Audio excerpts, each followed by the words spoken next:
যা গরম পড়েছে এই গরমে চিলি গার্লিক আমের শরবত না হলে চলবেই না। তো হ্যালো এভরিওয়ান, 2025-এর আমার নতুন আবিষ্কার চিলি গার্লিক আমের শরবত। তো এটা বানানোর জন্য আমি নিয়ে নিয়েছিলাম এই এতগুলো ছোট ছোট আম, যেগুলো নিয়ে এসেছিল আমার মা।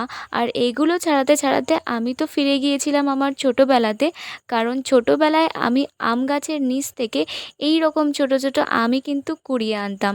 আর সেটা কিন্তু তখন কাটতাম ছুরিতে নয়, ব্লেডে। যাই হোক, আমগুলোকে কেটে ভালো করে জলে অনেকক্ষণ ভিজিয়ে রেখেছিলাম যাতে ওর আঠাগুলো সব জলে চলে যায়। আর তারপর মিক্সিতে নিয়েছিলাম আমগুলো, আর চিলি গার্লিক ফ্লেভারের জন্য নিয়েছিলাম 4 কোয়া রসুন আর 3টে কাঁচা লঙ্কা। তো এটাকে ভালো করে মিক্স করে গ্লাসে 1 চামচ ওই পাল্পটা নিয়েছিলাম। দেন দিয়েছিলাম বিট লবণ, মানে ব্ল্যাক সল্ট। আর তারপর নিয়েছিলাম বরফের টুকরো, আর দিয়েছিলাম জল। তো এর ওপর দিয়ে ভালো করে জিরে, ধনে আর গোলমরিচের গুঁড়ো, যেটা আমি ভেজে গুঁড়ো করেছিলাম, সেটাই দিয়ে দিলাম। আর এই যে আমাদের রেডি চিলি গার্লিক আমের শরবত। তোমরাও আর দেরি না করে এই গরমে এই নতুন শরবতটা ট্রাই করে ফেলো। বাই।